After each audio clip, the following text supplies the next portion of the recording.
লক্ষ্য থাকলেও নির্দিষ্ট সময়ে উদ্বোধন হচ্ছে না হযরত শাহজালাল আন্তর্জাতিক বিমানবন্দরের তৃতীয় টার্মিনাল। কথা ছিল চলতি বছরের অক্টোবরেই এ টার্মিনালে সেবা পাবেন যাত্রীরা। তবে প্রতীক্ষা শেষ হতে আরও সময় লাগতে পারে ৬ মাস। এমনই আভাস দিয়েছে বেসামরিক বিমান চলাচল কর্তৃপক্ষ বেবিচক। বৃহস্পতিবার সচিবালয়ে বিমান ও পর্যটন মন্ত্রণালয়ে বিশ্ব পর্যটন দিবসের সংবাদ সম্মেলনে এক প্রশ্নের উত্তরে তথ্য জানায় সংস্থাটি। ২% কাজ শেষ না হওয়ায় কিছুটা বাড়তি সময় লাগছে বলে জানায় বেবিচক। এয়ারপোর্ট অলমোস্ট রেডি হয়ে আছে, প্রায় 83% কমপ্লিট হয়ে গেছে। আমরা আশা করছি যে 2025 এর মাঝামাঝি আমরা এটা চালু করতে পারবো। তখন ইনশাআল্লাহ হয়তো ইন্টারন্যাশনাল এয়ারপোর্ট হলে আরো বেশি করে ইন্টারন্যাশনাল টুরিস্ট আমরা শুনতে পাবো।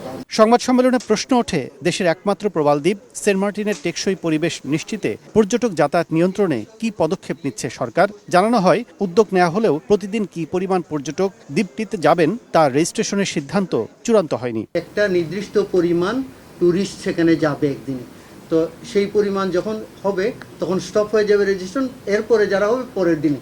তো এই প্রক্রিয়াগুলো নিয়ে কাজ হচ্ছিল, কিন্তু চূড়ান্ত হয় নাই।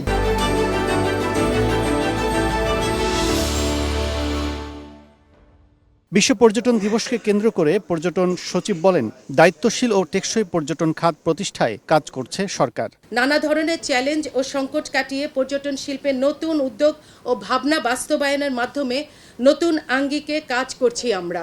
২৭ সেপ্টেম্বর বিশ্ব পর্যটন দিবসকে কেন্দ্র করে র্যালি, সেমিনারের আয়োজন এবং পর্যটকদের জন্য বাংলাদেশ বিমানের টিকিটে বিশেষ ছাড় সহ হোটেল, মোটেল ও রেস্তোরাঁয় ডিসকাউন্ট সুবিধা থাকছে বলে জানিয়েছে মন্ত্রণালয়। কাজল আব্দুল্লাহ, সময় সংবাদ, ঢাকা।